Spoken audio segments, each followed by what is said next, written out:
anda untuk menjadikan impian anda satu kenyataan. Untuk tempoh terhad sahaja, tertakluk terma dan syarat. Tazkirah Ramadan ini dibawakan kepada anda oleh Inggeris Auto Sdn Bhd. Maklumat lanjut layari bmw-inggerisauto.com.my.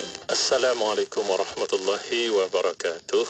Alhamdulillahirabbil alamin wassalatu wassalamu ala asyrafil anbiya'i wal mursalin wa ala alihi wa sahbihi ajma'in.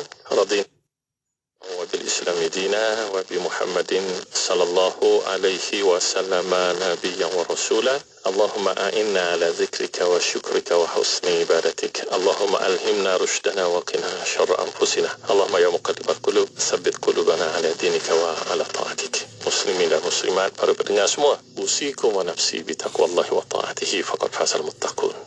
Kali ini juga saya berpesan pada diri saya dan para pendengar semua, jom kita bertakwa pada Allah Subhanahu Wa Taala.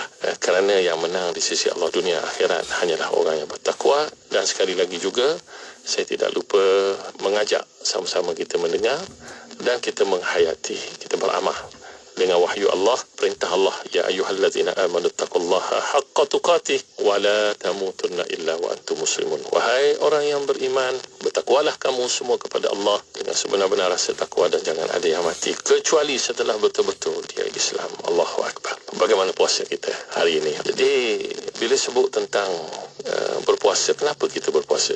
Orang Arab kata limadha nasumu. Kenapa kita berpuasa? Sebenarnya soalan yang mudah.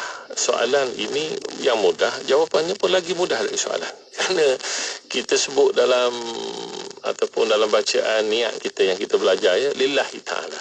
Kita berpuasa lillahi ta'ala. Baik, bila sebut puasa lillahi ta'ala, puasa kita itu adalah nak menunjukkan kita ini hamba Allah, patuh kepada Allah Subhanahu Wa Taala, turut perintah Allah, cinta Allah, sayang Allah, dan dalam masa yang sama, ya, kita menerima segala perintah Allah Subhanahu Wa Taala dengan bahasa yang biasa kita sebut sami'na wa ata'na. Kami dengar dan kami patuh. Nak cari mana lagi perasaan sampai tahap tersebut, dengar dan patuh. Jadi bila kita bercakap tentang puasa, kenapa kita berpuasa, kita mesti sedar Allah Subhanahu Wa Taala sebut, ya. Ni dalam satu hadis Nabi memberitahu dalam satu hadis kursi, man amila amalan asyraka fihi ma'i ghairi taraktuhu wa syirkahu. Sesiapa yang melakukan sesuatu amalan, tiba-tiba dia kongsikan dalam amalan itu dengan yang lain dari aku, berbelah bahagi contohnya, matlamat dia, target dia tu orang kata tidak solid, tumpuan dia tu tidak satu. Kalau dalam bahasa tauhid kata tidak tauhid. Bukan maksud saya dikata batal tauhid, bukan begitu maksud saya di sini. Tapi orang kata tak sempurna satu tersebut. Jadi Allah beri amaran kepada mereka yang melakukan sesuatu amalan, dan dalam amalan itu ada niat, ada target, ada visi, misi selain dari mencari lillahi ta'ala, rida Allah, cinta Allah, sayang Allah. Allah kata taraktuhu wa syirkah. Aku akan tinggalkan dia dan sesuatu yang dikongsikan dengan aku tersebut. Jadi ini semua memberi peringatan kepada kita supaya kita sedar puasa kita adalah ibadah. Apa makna ibadah? Ibadat ini adalah satu perkataan yang Abdullah ibnu Mas'ud dia kaitkan bila sebut ibadah, maknanya ilahiyah ataupun uluhiyah, maknanya konsep bertuhan. Kita sebagai hamba, Allah sebagai Tuhan. Ini satu perkataan yang bila kata saya sembahmu ya Allah, aku sembahmu ya Allah. Bila sembahmu ya Allah ni susah untuk saya sebutkan di sini. Kita tak boleh nak gambarkan kerana dia penyerahan yang total. Saya serahkan bahkan nyawa saya lillahi ta'ala. Pada waktu tersebut kita tidak segan, kita tidak takut, kita tidak hirau kematian. Kenapa? Kerana kita serahkan diri kita kepada Allah SWT. Siapa lagi yang terlebih baik untuk kita serah diri kita, untuk kita serah amalan kita, untuk kita serah segala-galanya dunia dan akhirat kita, kecuali pada Allah SWT. Cuma timbul di sini persoalan-persoalan. Kadang-kadang contohnya dulu satu ketika dulu pernah biasa kita mendengar satu yang dikatakan satu hadis diriwayatkan, katanya Nabi sebut sumu tasihu, berpuasalah kamu nescaya kamu akan sihat. Ini contoh. Ini salah satu dari hadis barangkali yang kita sebut hadis popular. Tapi sebenarnya walaupun dia disebut sebagai hadis, tetapi sebenarnya kalau berdasarkan kepada riwayat, sebenarnya hadis ini tidak sahih, ataupun hadis itu hadis yang dhaif, lemah, tak boleh untuk kita jadikan sebagai satu hujah. Bukan kita nak melihat hujah itu kepada logik, bukan begitu ya. Kita tak nafikan ada orang dimaafkan oleh Allah SWT supaya mereka itu tidak berpuasa. Kerana apa? Kalau puasa boleh mendatangkan mudarat pada kita. Jadi dalam Al-Quran ni dia tidak ada pertembungan. Tidak ada satu pertembungan. Bagaimana pula Allah kata berpuasa, Nabi kata berpuasa ni sihat, tiba-tiba dalam Al-Quran kata ada masa jika tak boleh puasa. Tak boleh puasa itu dengan adalah sebab-sebab dia. Kadang-kadang sebab musafir, letih, ada kadang-kadang sebab sakit. Contohnya kalau puasa tak boleh nak makan ubat, maka akan jadi lemah, lagi lemah. Jadi yang penting di sini sebenarnya walaupun kita tidak boleh meletakkan dipanggil satu target, kita tak boleh kongsikan target untuk sihat itu berlaku dengan sebab ibadat puasa, tetapi kita perlu sedar ibadat puasa itu adalah berkat, sesuatu yang berkat, maka Allah Subhanahu Wa Taala akan kurniakan satu kurniaan dari Allah yang di luar percaturan pemikiran kita. Allah Subhanahu Wa Taala, contohnya bila Nabi sebut dia, contoh Nabi kata tasaharu, kamu kena makan sahur. Fa inna fis sahuri barakah, kerana pada hidangan sahur itu ada barakah, ada berkat dia, ada extraordinary, dipanggil kebaikan dia. Kemudian dalam satu hadis Nabi sebut nikmat sahur at-tamru, sebaik-baik hidangan sahur adalah buah tamar. Jadi kalau sesiapa yang bersahur jangan lupa makan buah tamar ya, kerana dia buah tamar ni pun ada kajian dia, tetapi saya tidak mahu masuk dalam konteks tersebut. Nabi pun sebut lagi bakirul iftar, segerakan berbuka puasa, wa akhirus suhur, dan waktu sahur itu kamu lambatkan. Kerana ada berkat pada lambatkan waktu sahur. Ialah biasalah, kerana kalau kita makan awal, logiknya kita kata sebagai duniawi kita, alam jasmani kita, makan awal kita cepat lapar lah. Tapi kalau kita lambat makan, contohnya kadang-kadang kita lambat makan tengah hari, pukul 4 baru makan. Ada kadang-kadang terlewat dengan sebab urusan sampai pukul 5, lepas asar baru makan. Itu contoh, ni bukan bulan Ramadan ya. Bila balik rumah, tiba-tiba waktu makan malam, isteri ajak untuk makan malam bersama dengan anak-anak. Barangkali kita akan jawab, tak apa, sila makan, saya tak lapar. Nampak? Pasal apa? Walaupun waktu itu waktu makan, tapi disebabkan kita makan lambat. Cuba kita makan pula tengah hari awal. Kita tak biasa makan tengah hari pukul 12 contohnya. Kawan datang ziarah kita, dia kata jom kita keluar makan. Nak tolak dia dah ajak kan. Itu contoh. Ini perbandingan mudah yang saya buat. Bila dia ajak kita keluar makan, kita pun keluar meraihkan dia. Bukan bulan puasa. Pukul 12 makan tengah hari. Tiba-tiba balik rumah, tak sampai pukul 8 lagi. Tak sampai pukul 7 lagi lapar dah. Pukul 6 dah nak makan. Isteri sampai tertanya-tanya, kenapa ni nak makan dinner awal sangat ni, nak makan malam cepat sangat ni. Kerana kita terpengaruh dengan kedudukan diri kita. Apapun, sebab itu dalam ibadat puasa ni dia ada satu unsur yang mahal hanya Allah Subhanahu Wa Taala beri, iaitulah keberkatan.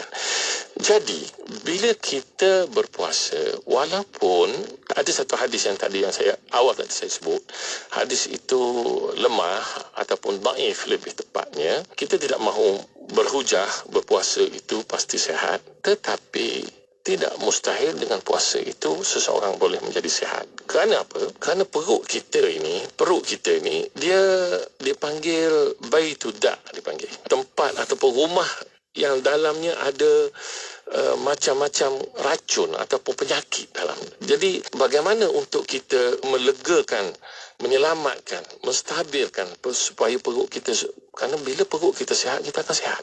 Semuanya bermula di perut. Rasulullah kata apa? Ma mala abdu adama wi'an syarran min batnihi. Tak ada dah satu bekas yang paling buruk yang diisi oleh anak Adam, kita oleh manusia, berbanding dengan perut. Kita ni pantang tengok. Ada orang diistilahkan tamak. Pantang tengok. Baru balik makan, nak makan. pantang tengok ada makanan atas meja. Ini bahaya. Nabi kata buruk sangat kalau perut macam tu. Kemudian Rasulullah kata apa? Bihasbi ni adama luqaimat yuqibna sulbahu. Sebenarnya dalam konsep makan ni cukup beberapa suapan kecil. Luqaimat, suapan, beberapa. Luqaimat itu dah suapan itu dahlah cuma beberapa kecil pula untuk kita menegakkan tulang sulbi kita untuk menjadi sihat. Tetapi kalau berasa juga nak makan lebih sikit, Nabi kata fa in gharabat 'alal adami nafsuhu. Kalau nafsu makan tu nak makan juga, maka ingat fasulusun lit-ta'am wa sulusun lisyarab wa sulusun lin-nafas. 1/3 untuk makanan, 1/3 untuk minuman, 1/3 untuk nafas. Jadi Rasulullah secara tak langsung di sini mengajar bagaimana kita mengawal perut kita supaya kita sihat. Dan adakah cara kita nak mengawal perut yang lagi hebat berbanding dengan Ramadan? Kerana Ramadan Allah wajibkan kita mengawal perut kita. Bila Allah yang beri, maka sudah tentu di sana ada kebaikan dan keberkatan. Yakinlah dengan Allah SWT. Subhanakallahumma wa bihamdika asyhadu an la ilaha illa anta astaghfiruka wa atubu ilaik. Wassalamualaikum warahmatullahi wabarakatuh. Tazkirah Ramadan itu tadi dibawakan kepada anda oleh Inggeris Auto Sdn Bhd. Maklumat lanjut layari bmw-inggerisauto.com.my. Lebaran kali ini lebih bermakna bersama Inggeris Auto. Raikan Hari Raya dengan sebuah BMW yang eksklusif dan bergaya. Bukan itu sahaja, nikmati rebate tunai sehingga RM35,000. Kunjungi bilik pameran Damansara atau Puchong atau tinggalkan nombor telefon dan alamat anda di bmw-inggerisauto.com.my. Wakil kami akan menghubungi anda untuk menjadikan impian anda satu kenyataan. Untuk tempoh terhad sahaja, tertakluk terma dan syarat. Dengarkan seleksi lagu-lagu nasyid. Hanya di IKIM, Inspirasi Inforia Islam. Sendu Ramadan. Untuk kesekian kalinya engkau bertandang. Di bawah sedarku telah lebih 5 dekad lamanya dari zaman tertaklif aku menyantunimu atas tuntutan syariat. Alangkah alpanya aku akan kurnia istimewa yang esa. Datangmu dengan rahmat tak terpermanai. Sepertiga pertama rahmat, sepertiga kedua pengampunan, sepertiga akhir pelepasan daripada neraka. Para malaikat suruhan yang perkasa sepanjang malam hingga terbit fajar mengucapkan salam sejahtera kepada hamba-hambanya yang mengabdikan diri ke hadrat pencipta dan penguasa yang tak berbanding. Ramadan markaz tarbiyah, peningkat iman, pengukuh takwa, pelembut hati, penyantun jiwa, memanusiakan manusia kembali kepada fitrah, pembina jiwa mutmainnah, menjadi golongan yang mendapatkan redha. Ramadan, adakah kita akan bersua lagi? Belum puas ku hirup lazat sarbat syahdumu. Belum puas ku hadamkan zikir membesarkannya. Belum puas ku nikmati hamparan kasur munajat kepadanya. Belum terhapus titik-titik hitam pada peta kehidupan. Ramadan, engkau terlalu cepat meninggalkanku. Engkau terlalu bingkas pergi dari haribaanku. Kudambakan kunjunganmu lagi. Kudambakan dakapan syahdumu. Kepadanya aku bermunajat agar akan bersama denganmu lagi. 28 Ramadan 1431. Pada semua pemandu-pemandu, bila anda memandu, jangan terlupa anda membeli sebuah kenderaan. Jadi beli dengan lampu isyarat. Bila anda menukar lorong, beri lampu isyarat supaya pemandu lain akan nampak ke mana hala tuju anda yang menukar lorong tadi dengan selamat. Jadilah pemandu bijak, kocek selamat, jiwa selamat, harta selamat. Keselamatan diutamakan. Teruskan bersama IKIM, Inspirasi Inforia Islami. Tidak kira di mana jua, kami sentiasa bersama anda. IKIM, Inspirasi Inforia Islami. Kapsul tafsir Al-Quran ini dibawakan oleh Kamal & Kamal Pest Control. أعوذ بالله من الشيطان الرجيم ومن آياته أن خلق لكم من أنفسكم أزواجا لتسكنوا إليها وجعل بينكم مودة ورحمة إن في ذلك لآيات لقوم يتفكرون. Dan di antara tanda-tanda yang membuktikan kekuasaannya dan rahmatnya, bahawa dia menciptakan untuk kamu, wahai kaum lelaki, isteri-isteri dari jenis kamu sendiri, supaya kamu bersenang hati dan hidup mesra dengannya, dan dijadikannya antara kamu, suami isteri, perasaan kasih sayang dan belas kasihan. Sesungguhnya yang demikian itu mengandungi keterangan-keterangan bagi orang-orang yang berfikir.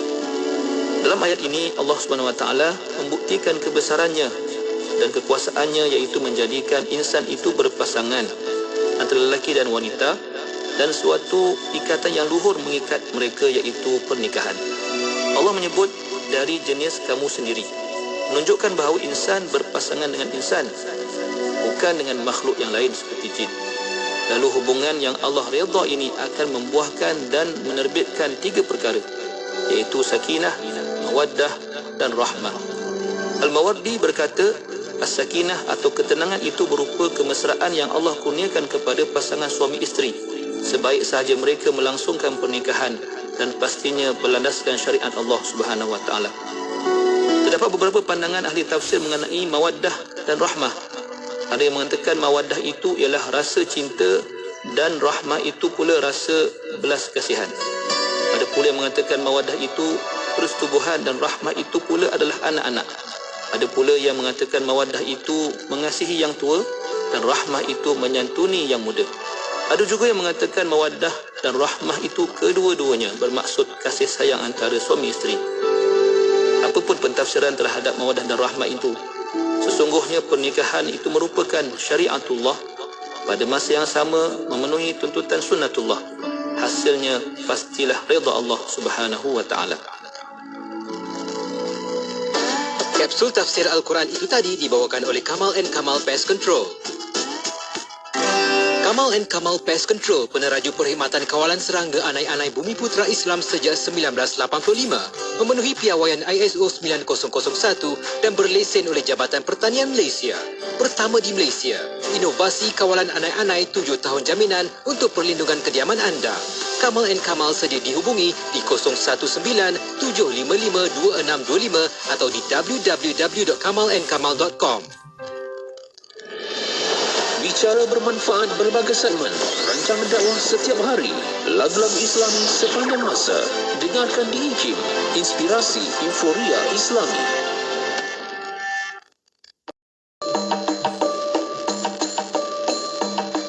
Masjid Negeri Sultan Ahmad I Kuantan. Masjid Negeri Sultan Ahmad I Kuantan atau Masjid Sultan Ahmad Shah Kuantan ini merupakan sebuah masjid yang terbesar di negeri Pahang dan mampu memuatkan sekurang-kurangnya 10,000 orang dan menjadi kebanggaan kepada rakyat negeri.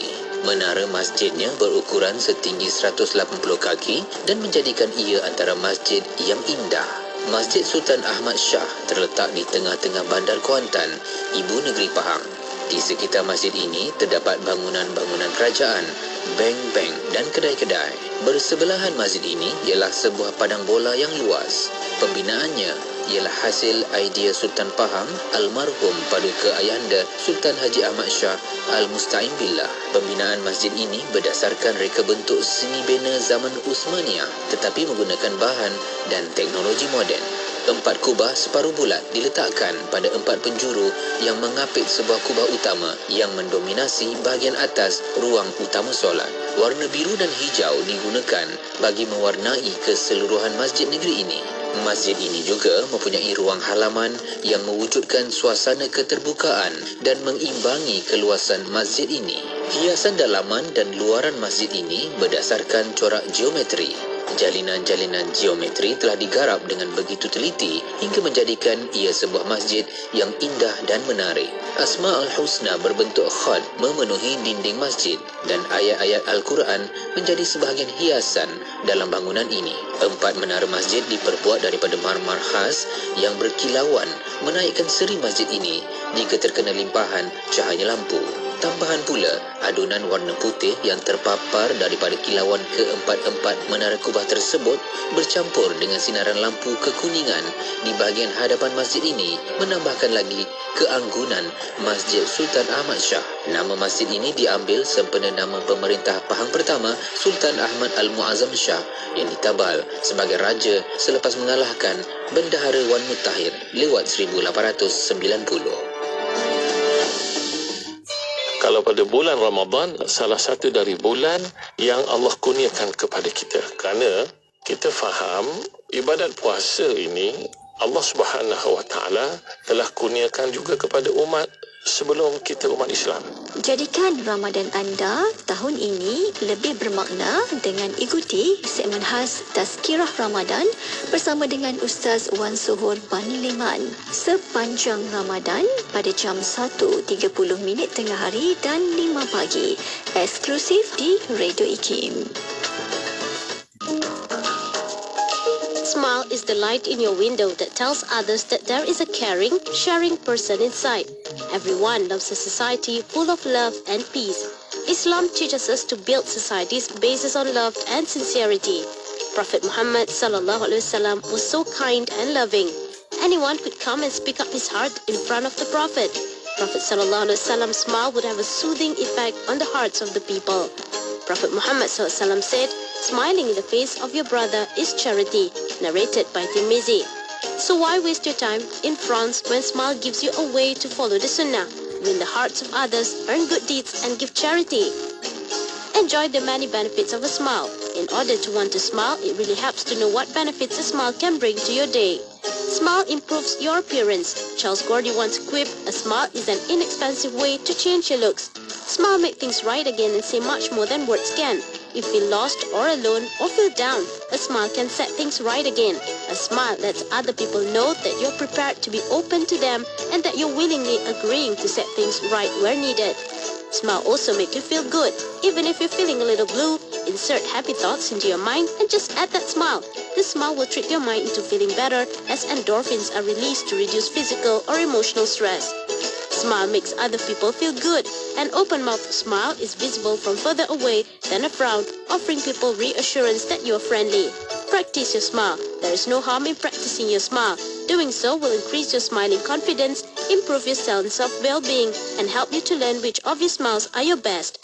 Narrated by Tirmizi, Abdullah ibn Harith radhiyallahu anhu said, "I have never seen anyone who smiled more than Allah's Messenger." While Jarir radhiyallahu anhu reported, "Since I embraced Islam, Allah's Messenger sallallahu alaihi wasallam never refused to see me, and he did not see me but with a smile on his face." Narrated by Muslim. Buku Khairah Ummah siri baru akan keluar tidak lama lagi. Khairah Ummah siri 7, Islam and Disruptive Technologies, merupakan rentetan kolokium pelbagai tema yang dianjurkan IKIM. Isu yang akan dibincangkan dalam semua buku siri Khairah Ummah adalah ekonomi Islam, Islamofobia, tadbir urus, kemerosotan akhlak, teknologi yang mengganggu, negara dan masyarakat Islam, pencemaran alam sekitar dan minda Islam.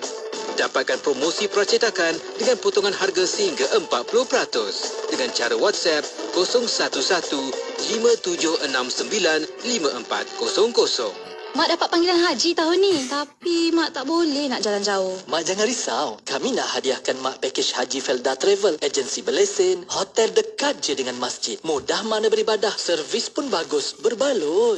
Betul ke Man? Betul Mak. Haji kan sekali seumur hidup. Kami nak yang terbaik untuk Mak. Alhamdulillah, bagus anak-anak Mak. Jamin berbaloi. Mencari pakej haji? Hubungi 019-279-0022 atau layari feldatravel.com.my. Mana nak cari barang kemas 916? Siti Pacoba. Ada ke rekaan terkini serta kos upah percuma? Siti percuma. Apa ni? Siti percuma, Siti percuma, Siti percuma ni. Siti Jewels lah dengan kos upah percuma. Terbaru, Siti Jewels ada kedai terbesar di Meru Ipoh. Siti Jewels ni King Jewellery of Ipoh tau. Jom serbu Siti Jewels Wangsa Maju, Seksyen 7 Shah Alam, Ceras Selatan dan Meru Ipoh. Apalagi kau cari, semuanya di sini. Semuanya ada di Siti Jewel. Bunyi air ini mungkin biasa bagi kita, tetapi luar biasa bagi mereka di Yaman. Ianya menjadi penentu sama ada mereka boleh hidup esok hari atau sebaliknya. Saya mengajak anda semua Ramadan kali ini bersama Pertubuhan Kasih Insan Malaysia demi air bersih untuk Yaman. Moga Ramadan kita memberi harapan baru untuk mereka. Layari kasihinsan.org atau hubungi 012 7030 788. Kasih Insan, kasih Yaman. Kebun saya. Masya Allah. Hasil daripada kebun tu dah banyak benda-benda macam ni. Bolehlah saya guna kadang-kadang untuk masak, untuk apa, untuk ubahkan resepi, untuk try. For free, menjadi tukang masak yang hebat, profesional dan bertaraf antarabangsa. Satu perjalanan cabaran yang panjang. Dengarkan kisah inspirasi bersama yang bahagia Datuk Chef Wan Ismail dalam rancangan Dapur Kita setiap Isnin jam 3, 10 minit petang. Istimewa sempena Ramadan 2023. Eksklusif hanya di Radio IKIM. Dapatkan inspirasi anda bersama Siti Rohani Surani di Aspirasi 14. IKIM, Inspirasi Euforia Islami. Apa jua yang Allah nak berikan pada kita, pada saya, pada akhirnya apa yang kita dapat tu memang bukan tentang seberapa cepat tau kita dapat. Ya, bukan bilalah kita dapat sesuatu. Contoh macam rezeki kan. Rezeki kan banyak jenis kan. Bukan seberapa cepat tetapi seberapa tepat sebenarnya kan. Allah akan berikan apa jua yang ditakdirkan untuk kita pada masanya. Itu sebab sebelum ni saya kerap kali katakan, kalau tanya saya, semua perkara dia macam kematian. Takkan lambat sesaat, takkan cepat sesaat sampai kepada orang itu. Jadi, moga dapat kita lalui hidup ni dengan tenang, dengan redha, berserah dan tawakal kepada Allah Ta'ala. InsyaAllah kita dapat buat semua tu.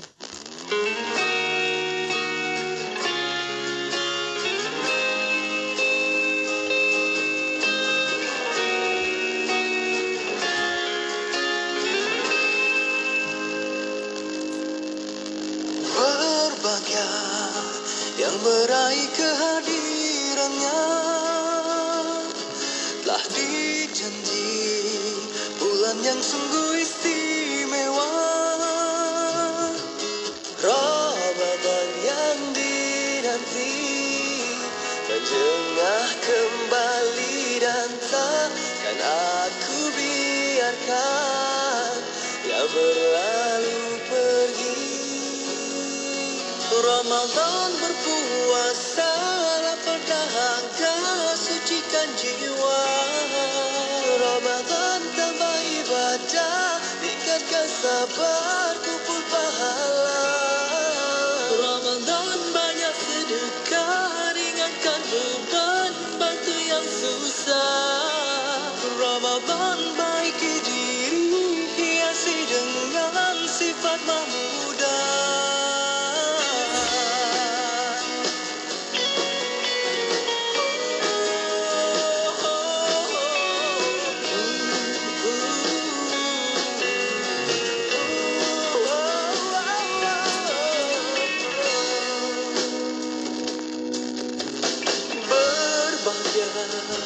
Yang meraih kehadirannya, telah dijanji bulan yang sungguh istimewa. Ramadan yang dinanti menjengah kembali dan takkan aku biarkan ia berlalu pergi. Ramadan berpuasa, lapar dahaga, sucikan jiwa. Ramadan tambah ibadah.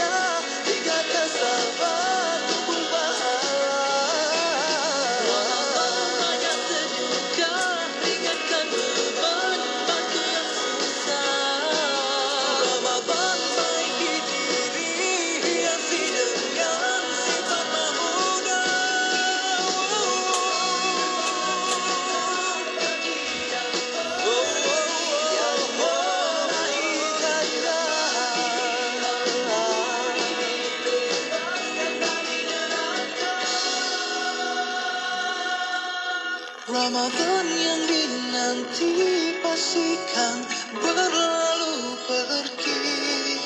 Takkan aku biarkan ia